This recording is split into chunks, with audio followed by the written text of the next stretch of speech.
About three lessons we can learn from Scrooge. In fact, all month I want to be talking with you about different takeaways we can get from Charles Dickens' A Christmas Carol. You know the story. You must have read it. Gosh, if you haven't, I can't recommend strongly enough that you take some time, hopefully in the next few weeks, to read it through. It is always worth a read. Plenty of film versions have come out about it, just for what it's worth. I think the best one, 1951 version with Alistair Sim, really terrific, just nails it. Uh, a lot to say in that story. It's about redemption, certainly. A Christmas Carol is one of the most redemptive Christmas stories you'll read, but it's also about recognition, real important element of the story, recognition. Recognizing where you've really been, recognizing who you really are, recognizing where you're really headed if you continue in the direction that you're going. So it's a story not just about redemption, it's about recognition. And in that sense, it's right in line with the season, isn't it? Because Christmas is, among other things, about interruption creating recognition. God interrupted human events in the form of a baby, his own son, coming in infant form, interrupting human history. He certainly did, didn't he? I mean, even his birth was announced with interruption. Hi, we interrupt this night to tell you, glory to God in the highest, peace on earth, goodwill towards men. Jesus became the great interrupter, didn't he? When he said, hey, come unto me, all you who are weary and heavy laden. I am the light of the world. You must be born again, etc. So it's about interruption. So let's talk today about, in particular, that chain you drag. Jacob Marley shows up early in A Christmas Carol and confronts Scrooge, and he's wearing a chain. A very spooky segment of the story. Scrooge, as you know, is a miser and a real bah humbug. He was the Grinch before there was ever a Grinch, and Jacob Marley was his deceased business partner, who appears to him in the form of a ghost and is wearing a very long, very heavy chain. And he says something very pertinent to this whole topic of interruption. He says to Scrooge, I wear the chain I forged in life. I made it link by link and yard by yard. I girded it of my own free will, and of my own free will I bore it. Does its pattern seem strange to you? Hey, that's a heck of a question. I'm wearing a chain. That chain has been brought about by a multitude of decisions I made. Does it look familiar? Because, of course, Marley is pointing out to Scrooge, you're headed in the same direction that I was in. He's saying, in essence, I was very greedy. I was very indifferent to humanity. I made a lot of decisions, one after another after another. I just didn't realize what those decisions would become. They became this chain. They became this chain. That's largely what made you and I what we are. Now, I know the debate has always been between nature and nurture. Were you born this way, or were you nurtured into this way? This way meaning whatever kind of person you are. And I'm sure to a point, both of those are major contributors. But you know, another one we don't talk about often enough, decisions. You and I are largely, at this point in our lives, the result of the decisions we have made. And I grant you, for many of us, decisions were made for us that were terrible decisions. That's true. And situations have happened that we didn't bring on ourselves. But I really find more often than not, people are where they are largely because of the decisions they've made over the years. Decisions are usually made based on payoff. I discover something and it gives me a payoff. I make a decision to repeat it.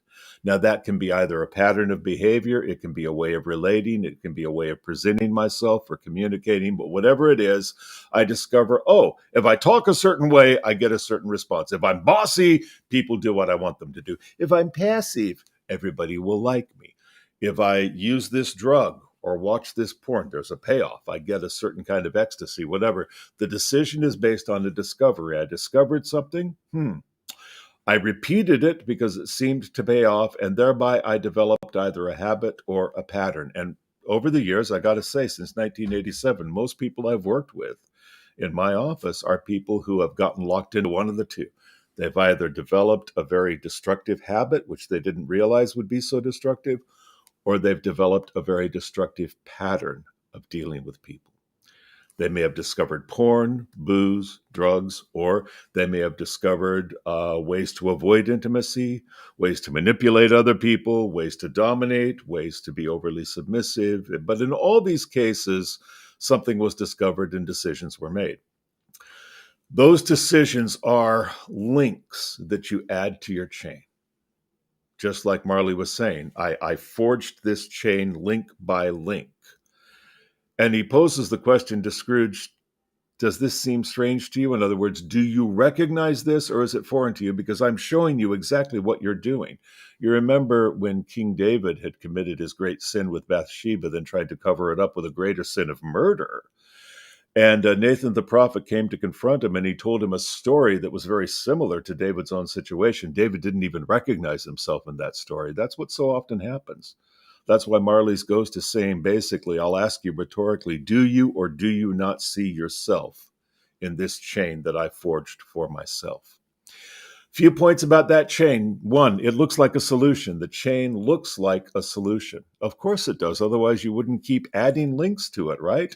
You discovered something that worked. If you acted a certain way or did a certain thing, you got to pay back.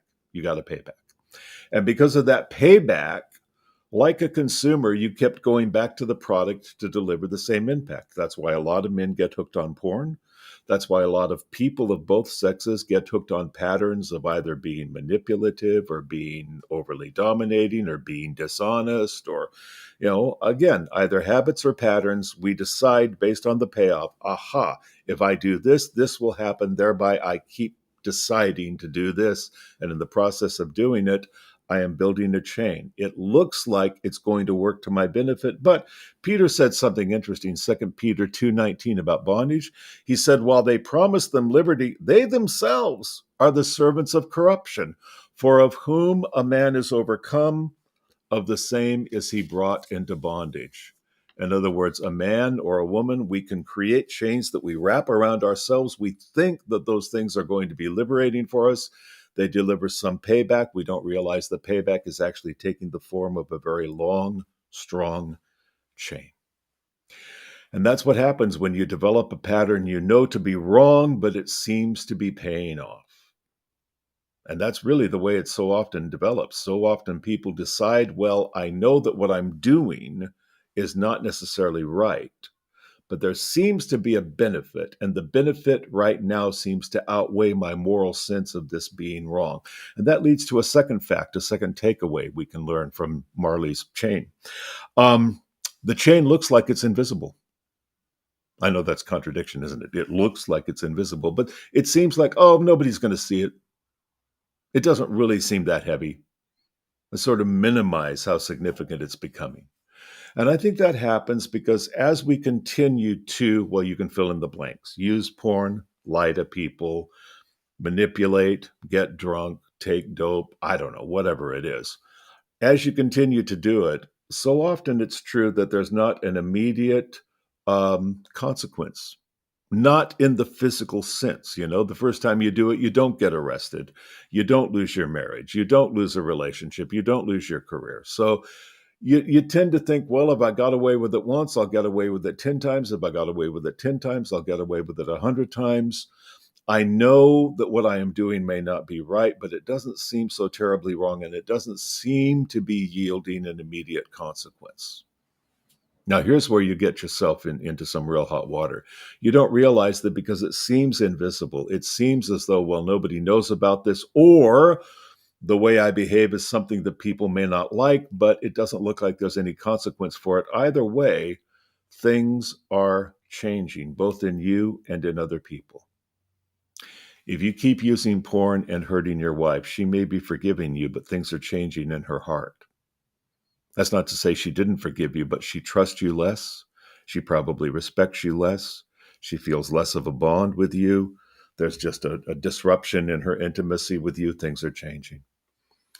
If you keep bossing somebody around, if you keep being disrespectful, if you're rude, you only think you're getting away with it. Things are changing in the heart of the person who you're treating that way.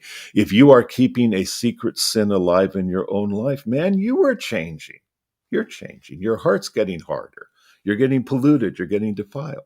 That's why Paul told the Galatians, it's very insidious the way this works. Galatians 5:9, a little leaven leavens the whole darn lump. You're only thinking that the consequences are minimal, but Paul also went on to tell the Galatians, don't be deceived. God's not mocked. Whatever you sow, you're going to reap. That is to say, you're not going to perpetually get away with it. That's why so many people are in for a tragic surprise. The man who thinks he can get away with, say, anonymous encounters in public places, all of a sudden he finally gets arrested.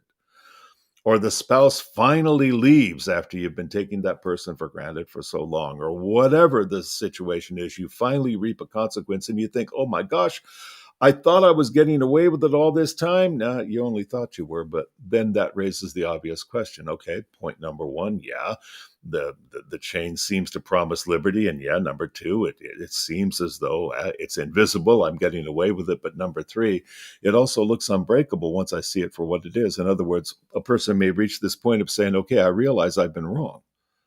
I've been making decisions in my private habits, in my relationships, in my behavior. And with each decision, I have forged a chain. Now I have either a habit or a pattern that is self-destructive and that is hurting my life and hurting others' lives as well. I recognize all of that, but I've been this way for so long. I've been doing this for so long. This has become such an incorporated part of my life. How can I possibly change? What can I do about it? The chain looks unbreakable. I know. Gosh, one of the hardest things I ever did in life was quit using porn. I mean, that had become such an incorporated part of my routine that the whole idea of doing without that would almost be like the way I would feel now about not drinking coffee. Coffee is incorporated into my routine, for better or worse. I can't imagine waking up without my cup of coffee. Well, there was a time I couldn't imagine waking up without looking at a little porn either. I mean, that was just a part of it. So I've had my chain, you've had yours, but I want you to think about one aspect of Christmas that, again, I don't think we dwell on enough, and that is the unexpected power. The unexpected power of Christmas. John said it beautifully, John 1:5.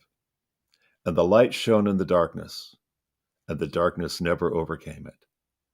The light shone in the darkness did not overcome it. Now, you've read the Gospels. From cradle to grave, Jesus faced opposition, didn't he? The darkness was after him from day one. When a insecure, jealous tyrant of a king heard that another king had been born, go out, kill all the babies. Opposition from the beginning, right to the end. And of course, the grave wasn't the end of the story. I mean, the light shone in the darkness didn't overcome it. That's got a lot to do with him, but it's got a lot to do with you too. Why? Well, because you're born again, you know what you are. You're a joint heir. Romans 8:17. And if we are children of God, then we are heirs of God and joint heirs with Christ. Heirs of God and joint heirs with Christ, meaning what he was given, you are given. That same power, the same spirit that raised Jesus from the dead works in you.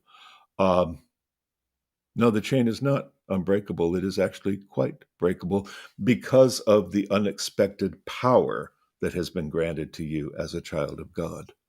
Now, think about this for a minute. In Scrooge's life, it was very threatening to him to have to face what he had to face. Ghost of Christmas past, present, and future. Apparitions telling him, hey, this is really what your life has been about, and you haven't faced it, and you certainly haven't faced what your life is about now, and you've been afraid to face where your life is going to take you, but I'm going to hold up that mirror, and you're going to see it. And he's like, oh, I'm devastated. What can I do about it? What can I do about it? And he's finally broken and brought to repentance.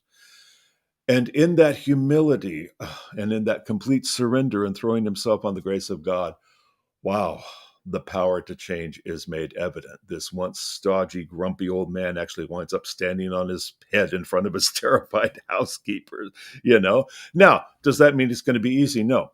The chain being broken in your life, I mean, it certainly is true, like Paul told the Romans, sin shall not have dominion over you. If you're willing to face the chain, admit the chain, and turn from the chain, yes, you will be given the power. The chain will be broken. It will not be an easy breaking, but it will be doable. The only reason I say not easy is because by God's design, breaking our chains is not always a quick, easy zap of the Spirit.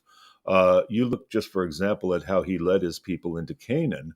There were battles to fight. God could have gone before the Israelites and just wiped out Canaan. No problem.